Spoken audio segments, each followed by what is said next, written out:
G'day everybody, welcome to another episode of BitShares TV, and I have our favorite guest again today, Daniel Larimer, lead developer, founder of BitShares, and we were just having a quick conversation off camera, and I wanted to get it on camera for you guys because I think it's really exciting. We were talking about the vision of how a Bitcoin exchange could actually be run on the BitShares network. So Dan, why don't you go ahead and introduce the topic and share with us exactly why that would be so powerful and why that would really secure and make the Bitcoin system more robust. Sure, thanks for having me again. The BitShares network was originally conceived as a decentralized exchange for Bitcoin. It was conceived and born of the notion of eliminating the counterparty risk that exchanges pose. Right after Mt. Gox had their funds seized by the U.S. government, I realized that the exchanges were our weak link in the Bitcoin ecosystem, and that's why I set out to create BitShares. With BitShares, we have the potential to have the single largest Bitcoin exchange without any counterparty risk, without any withdrawal limits or arbitrary restrictions. We're not going to have the Coinbases of the world questioning what you do with your money after you withdraw it. You have true freedom with the deepest order book, and that's what's possible. So Dan, perhaps can you explain a little bit how, when we use exchanges today, what we're doing is, we send them money and then we log on and we can see that we have an account with dollars in there and we can buy Bitcoin in there. Explain how those are actually IOUs from the issuer, and then talk about how easy it is and simple it would be to put that on the blockchain and make it cryptographically provable that it's sound and solvent. All right, what we have today in the Bitcoin ecosystem is a whole bunch of issuers of assets, a whole bunch of exchanges, each with their own order book. And these exchanges take Bitcoin and they take dollars and they issue people IOUs. The IOUs are tracked on an internal ledger, internal database at each exchange. You can easily and conveniently trade the IOUs on these exchanges. You can view the exchange as a blockchain itself. It's a closed blockchain, a proprietary blockchain. All BitShares has done is move the exchange database onto a blockchain for everyone to see. All the bids and asks are completely transparent. All the deposits are fully collateralized. And that's what we've done with BitShares. So it's really no different than a regular exchange, except that we've removed the element of trust. So when your funds are deposited on an exchange, you're at risk of the exchange defaulting, you're at risk of the government seizing the funds from the exchange, and you're at risk of any shenanigans the exchange is doing internally to manipulate the market. They could put fake orders, they can claim fake reserves, but you can't do that on the BitShares exchange. Great. So let's just understand that a little bit, because the first time I heard that, I hadn't quite pieced it together. But you shared with me a story about like when Mt. Gox went insolvent early in 2014. What we saw was that the price of Bitcoin and the price of dollars on the Mt. Gox exchange went down. You could not redeem them for full value as the whispers in the wind started to come through that they were actually insolvent and going to be insolvent, and people were not going to be able to redeem their money.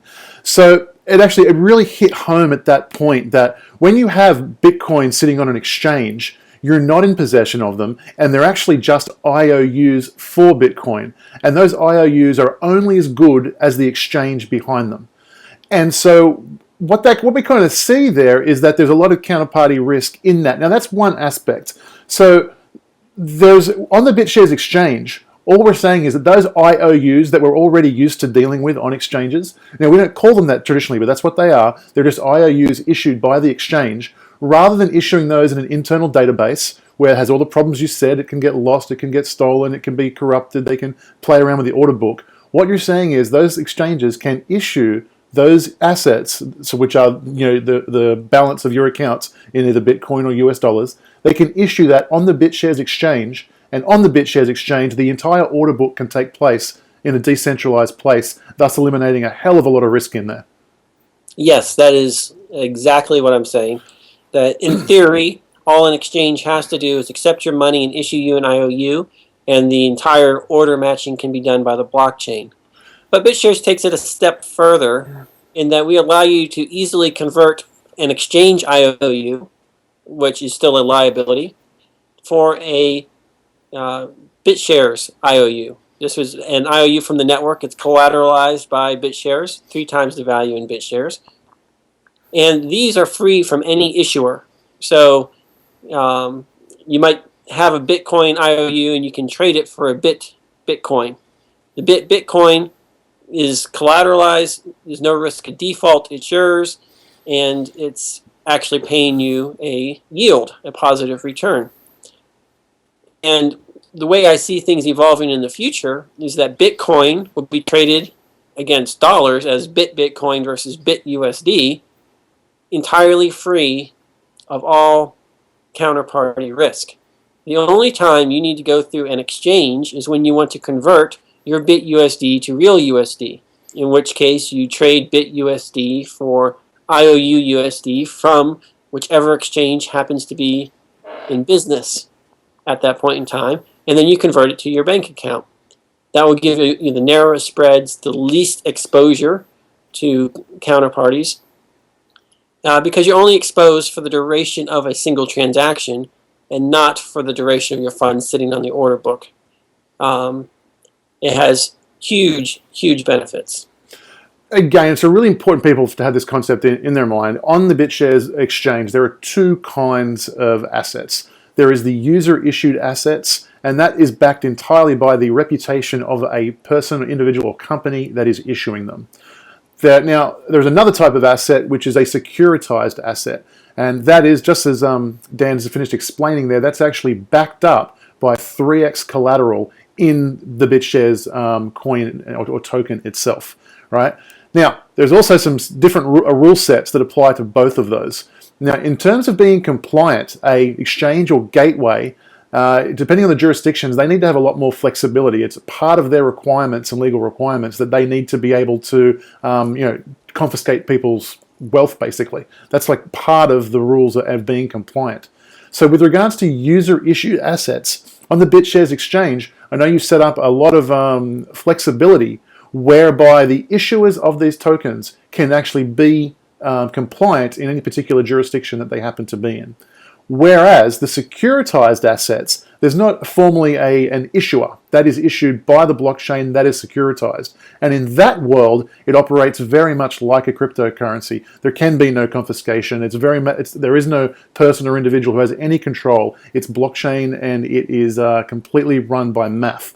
So it's very important to understand that those 2 distinctions going in. So can you maybe talk a little bit about the compliance side of things and how a company, like let's go hypothetical, let's say a major exchange like Bitfinex or Bitstamp wanted to go ahead and use the BitShares exchange as their order book moving forward. What would be the steps in place and how would they be compliant in that situation? Well, the first step is to create a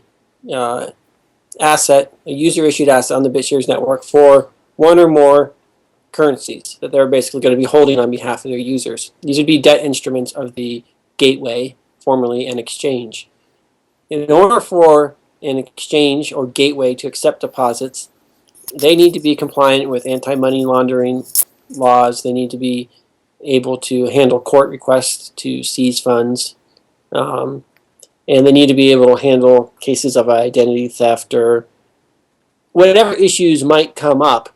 The exchange needs as much control as they have over a private database. Right now, they've got their database. They can completely see all transactions. They can modify it at will. They can reallocate bonuses or balances as necessary. They can continue to do that with the user-issued asset. You are trusting them when you take their IOU. If they take your money, there's going to be a public record of it, so you don't have to worry about them doing it behind the scenes or some kind of shady manner. You can prove that they took your money back, but they have the ability to do it.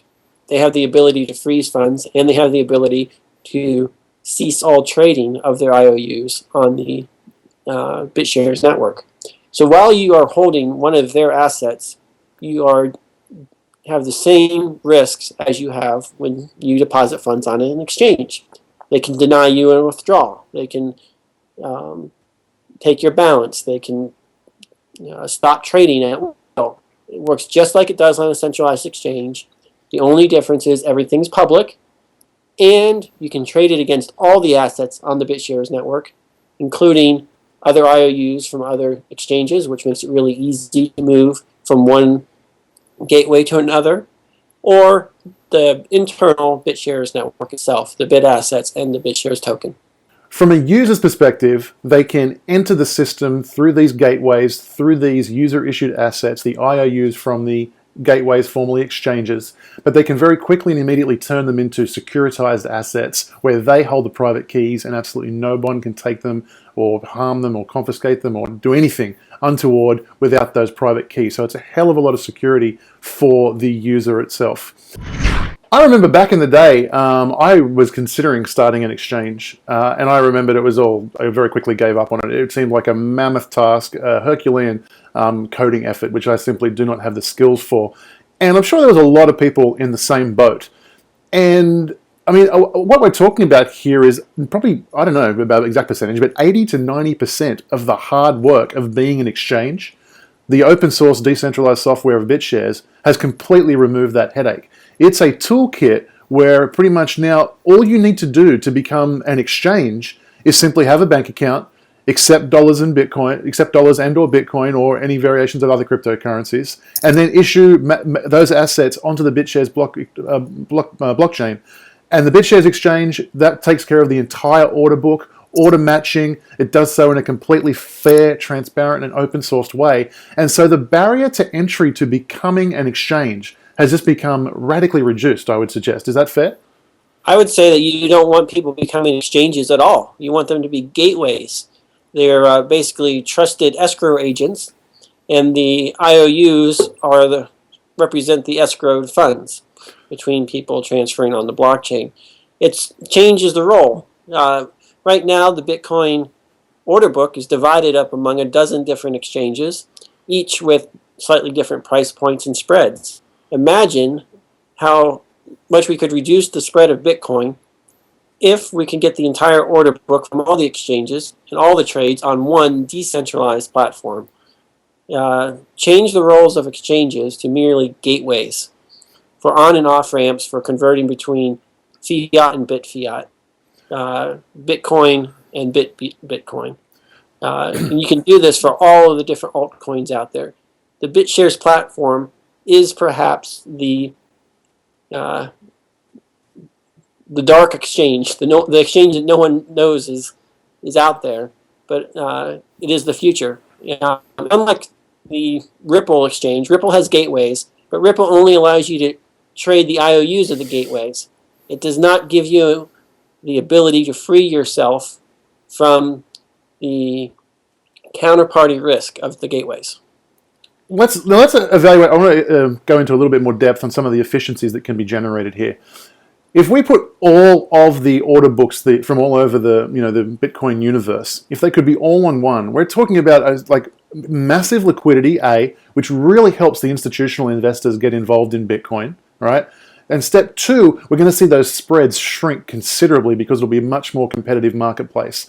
Now, what that means is that using Bitcoin for things like remittance and payments and everything else becomes even more efficient than it already is because those spreads become much less.